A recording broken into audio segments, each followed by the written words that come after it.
Assalamualaikum warahmatullahi wabarakatuh.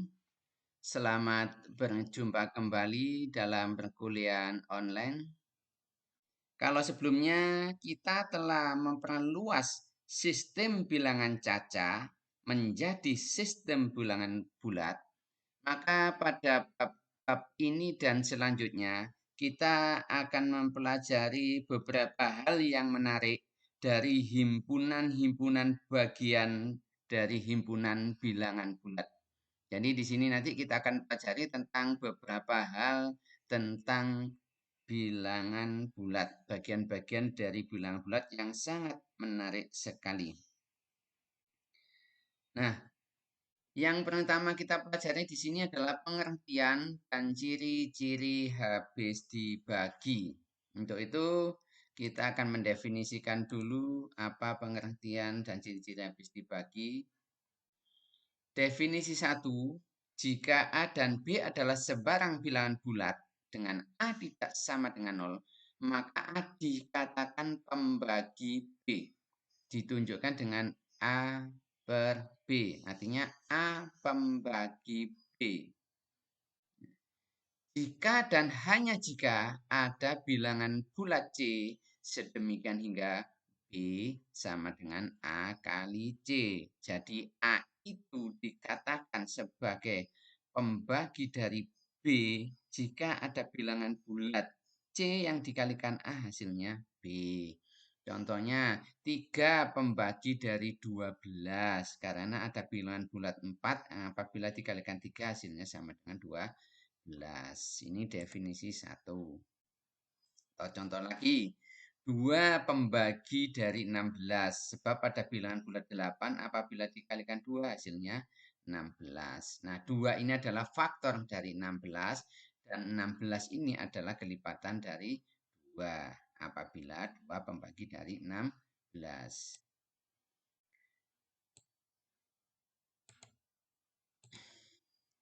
Dalil 1. Jika X, Y, dan Z adalah bilangan-bilangan bulat yang tidak nol, sekali lagi X, Y, Z adalah bilangan-bilangan bulat yang tidak nol, maka yang pertama jika X pembagi Y dan Y pembagi Z, maka X adalah pembagi Z. Yang kedua, jika X pembagi Y dan X pembagi Z, maka X adalah pembagi Y ditambah Z. Yang ketiga, jika X pembagi Y dan X pembagi Z, maka X pembagi dari Y dikurangi Z. Yang keempat, jika X pembagi Y dan X pembagi Z ditambah Z, maka X adalah pembagi dari Z. Dari kebalikan dari yang B tadi. Yang kelima, jika X pembagi Z atau X pembagi Z, maka X adalah pembagi Y kali Z. Karena ini merupakan kelipatan Y juga kelipatan Z. Maka otomatis dapat dibagi habis oleh X. Ini dalil yang pertama. Mari kita buktikan bersama-sama dalil-dalil tersebut. Apakah terbukti? Yang A, X pembagi Z. Maka di sini dikatakan sesuai dengan definisi 1, X itu pembagi Y jika ada bilangan bulat lain yang dikalikan X hasilnya Y. Misalkan saja bilangan bulat tersebut adalah K. K dikalikan X hasilnya Y. Maka X ini pembagi dari Y. Ini definisi yang barusan kita bahas yaitu definisi 1. Demikian juga nih, Z pembagi Z. Maka Z sama dengan T kali Z, di mana T bilangan bulat. Ini berdasarkan definisi 1. Jadi K dan T ini bilangan bulat.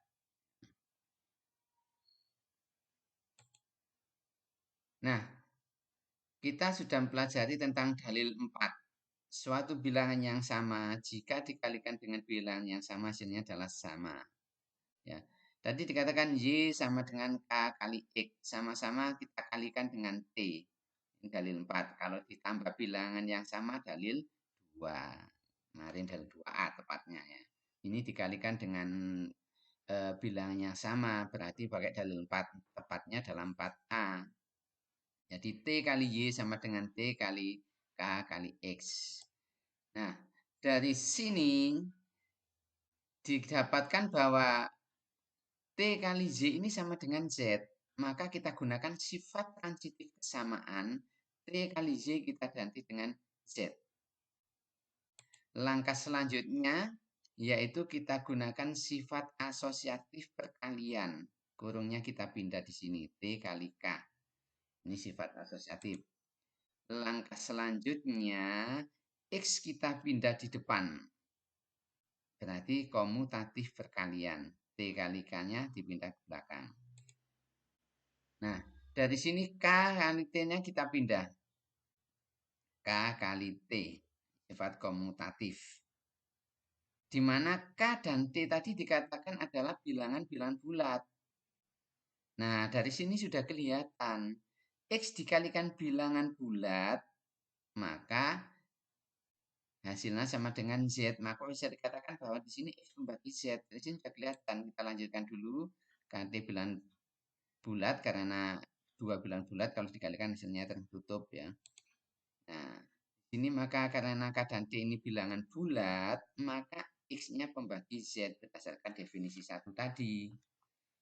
Nah, jadi terbukti kalau X membagi Y dan Y membagi Z, maka X pembagi Z. Yang B, X membagi Y, maka harus ada bilangan bulat lain. Kita misalkan X dikalikan K, hasilnya Z.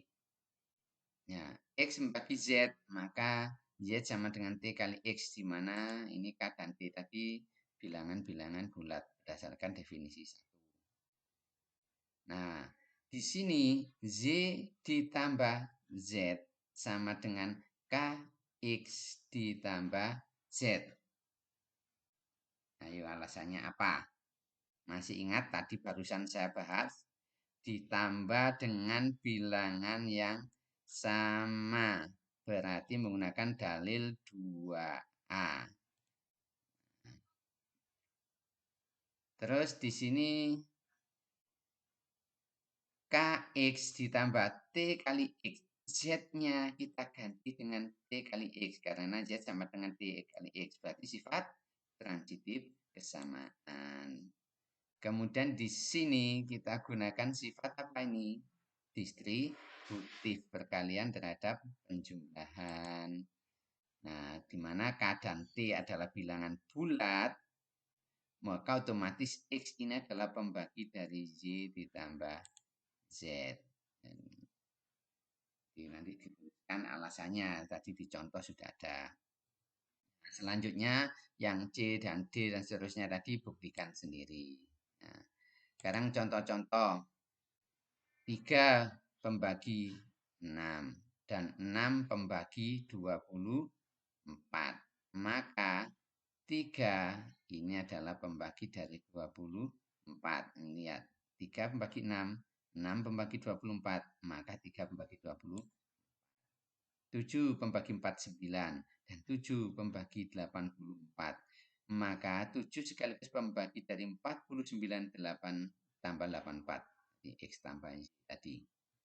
Yang ketiga, 6 pembagi 42 dan 6 pembagi 30.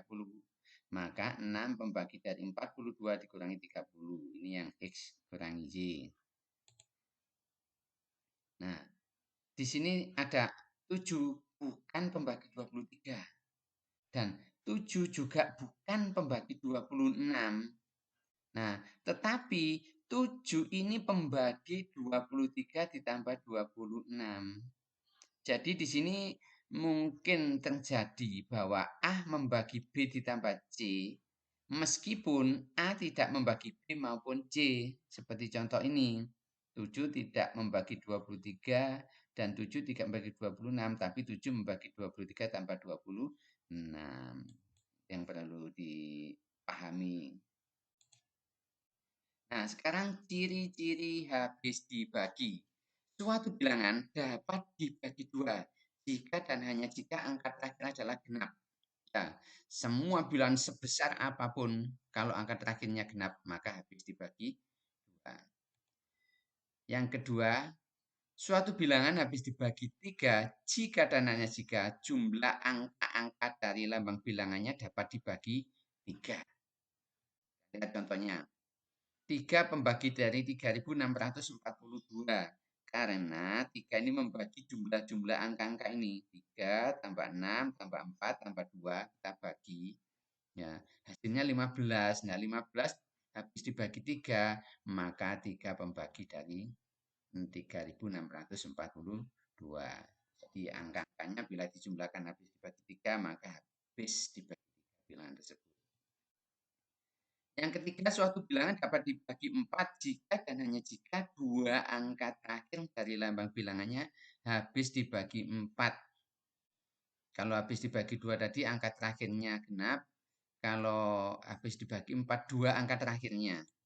Contohnya, ini adalah apakah 2000 di berapa ini ya? 2.345.678.924. Nah, apakah habis dibagi 4? Kita lihat angka terakhirnya. Dua angka terakhir adalah 24. Nah, 24 ini habis dibagi 4, maka bilangan yang besar ini juga habis dibagi 4.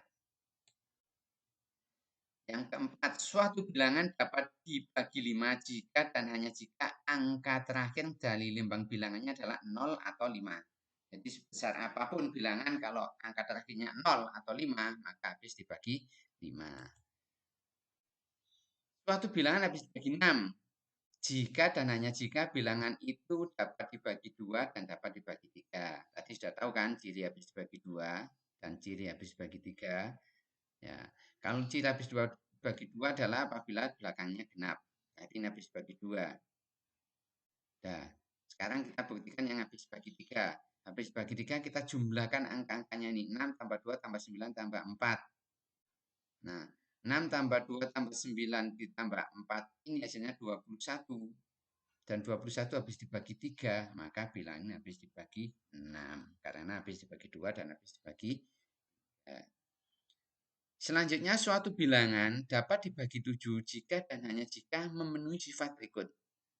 Jadi ciri habis dibagi 7 sebesar apapun bilangannya, cirinya adalah kalikan dengan 2 bilangan yang paling kanan atau bilangan yang paling akhir, dikalikan 2. Kemudian dikurangkan dengan bilangan yang mendahulunya.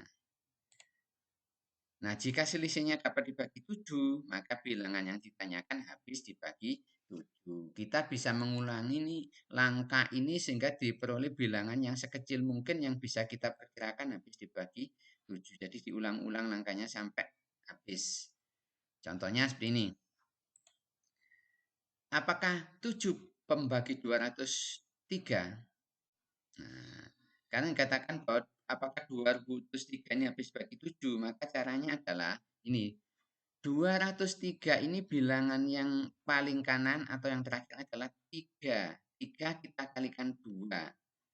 Nah, setelah 3 kalikan 2, hasilnya dikurangkan ke bilangan di depannya, itu tinggal 20. Berarti 20 dikurangi 2 kali 3. Jadi dikurangi 2 kali bilangan terakhir.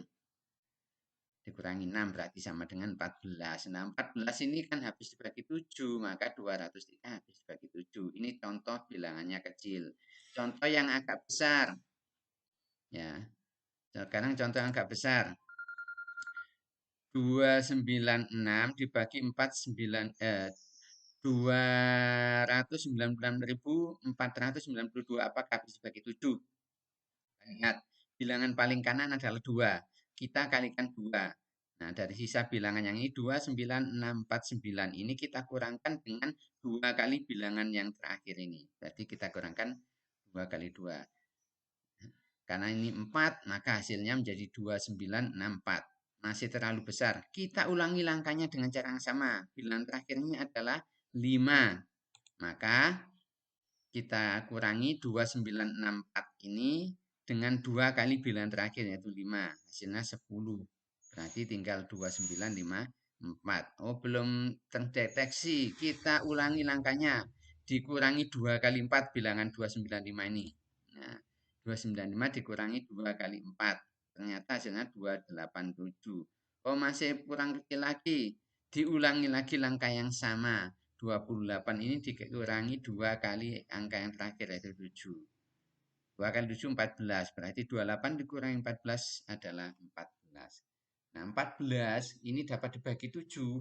Maka bilangan 296492 ini habis dibagi 7. Atau katakan 7 pembagi dari 296492. Yang ketujuh, suatu bilangan dapat dibagi 8 jika dan hanya jika 3 bilangan angka terakhir dari lambang bilangannya dapat dibagi 8. Kalau tadi dapat dibagi 2 itu adalah angka terakhirnya genap, dibagi 4, 2 angka terakhir itu dapat dibagi 4. Kalau dibagi 8, 3 angka terakhir dapat dibagi 8. Contohnya ini. Bilangan besar, kita ambil 3 angka terakhirnya saja, yaitu 112. Ternyata habis dibagi 8, maka bilangan ini habis dibagi 8. Ciri yang ke-8, suatu bilangan dapat dibagi 9 jika dan hanya jika jumlah angka-angka dari lambang bilangannya dapat dibagi 9. Sama seperti 3 tadi, jumlah angka-angkanya dapat dibagi 3. Kalau 9 dapat dibagi 9. Contohnya ini. Kita jumlahkan bilangan 3, 4, 5, 6, 2, 7.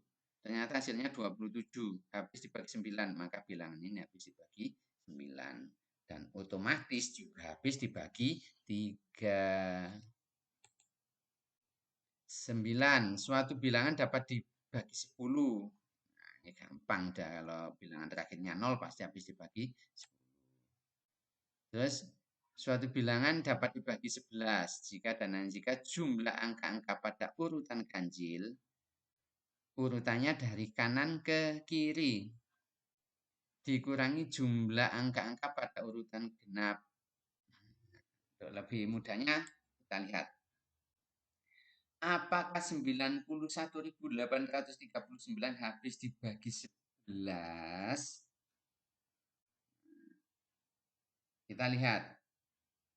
Kita ambil jumlah angka-angka pada urutan ganjil. Urutan ganjil adalah 9, 8, 9. Ingat, urutannya dari kanan ke kiri. 9, 8, 9. Ditambahkan, ya. Ditambahkan, kemudian dikurangi jumlah angka-angka pada urutan genap. Urutan genapnya adalah 2 dan 4 dijumlahkan, berarti 3 tambah 1 dikurangi hasilnya. Nah, ternyata hasilnya 22. 22 habis dibagi 11, maka bilangan tersebut habis dibagi 11. Ciri yang ke-11, sebelum kita ke ciri yang ke-11, apakah kita bisa mengecek suatu bilangan habis dibagi 7, 11, dan 13? Ini kita perhatikan, ada ciri khusus ini. Perkalian dari 7, 11, dan 13 adalah 1001. Maka, untuk menentukan apakah bilangan N itu habis dibagi 7, 11, dan 13, maka kita bagi dengan 1001. Nah, jika N tadi habis dibagi 1001, maka tentunya N tadi habis dibagi 7, habis dibagi 11, dan habis dibagi 13. Nah, bilangan N tadi dapat dinyatakan dalam bentuk N sama dengan 1001 kali Q ditambah R. Jadi kelipatan dari 1001 ditambah R. Berarti R ini sisa dari pembagian. Nah, maka N tadi dapat dibagi 7, 11, atau 13 bila sisanya habis dibagi 7, habis dibagi 11, atau habis dibagi 13. R ini sisa pembagian. Maka yang kita pentingkan adalah sisa pembagian. Misalkan saja kita membagi 341592 dibagi dengan 1001. Coba kita hitung. Biasanya pakai borok gabit kan. Nah, 341592 dibagi 1001. Hasilnya 3. 3 kali 1001, 3003 dikurangkan. Hasilnya 412, 9 turun. Dibagi 1001, ada 4. 4 kali 1001. 4.004 dikurangkan. Lihat ada 125. 2 turun. Nah, 2 turun. Kemudian kita bagi dengan 1001. Hasilnya 1. 1001 kali 1 hasilnya 1001. Sisanya 25. Nah, yang kita penting ini adalah sisa pembagiannya.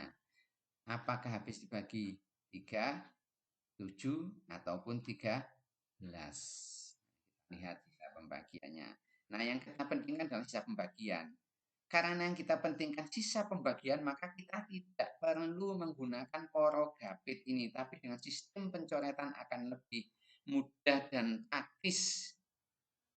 Ya, dengan sistem pencoretan. Kita lihat, kalau pakai pembagian porogapit seperti ini, pembagian bersusun, maka kalau pakai pencoretan hanya 1 baris saja cukup. Contoh pencoretan. 341.592 ini kita bagi 1001. Berapa sisanya? Nah, itu kan yang penting kan sisanya. Maka kita gunakan pencoretan. Yang pertama, coret angka ke-1 dan ke-4. Angka ke-1 dan ke-4 adalah 3 dan 5. Coret. Nah, selisihnya 5 dikurangi 3, yaitu 2. Ditaruh di atasnya angka 5. Selanjutnya lagi, coretlah angka 4 dan 9. Berarti ke-2 dan ke-5. Coret. Selisihnya taruh di atas angka 9, 5. Selanjutnya 1 dan 2, angka ke-3 dan ke-6. Kita coret. Ya. Selisihnya nanti, nah ini 2 kurangi 1, selisihnya 1. Nah, dengan hanya 1 baris saja dengan pencoretan kita sudah dapatkan sisanya adalah 251. Maka kita cek apakah habis dibagi 7, 11, atau 13. Nah, kita lihat. Ternyata 7 bukan pembagi 251, jadi 7 bukan pembagi 341.592. Demikian juga 11 bukan pembagi 251, jadi 11 bukan pembagi dari bilangan ini. Kemudian 13 ternyata juga bukan, maka bukan pembagi bilangan ini. Nah, ini cara mengecek dari sisanya, apakah habis bagi 7 atau 11 atau 13. Latihan ini coba dicek. Dicoba lagi di rumah.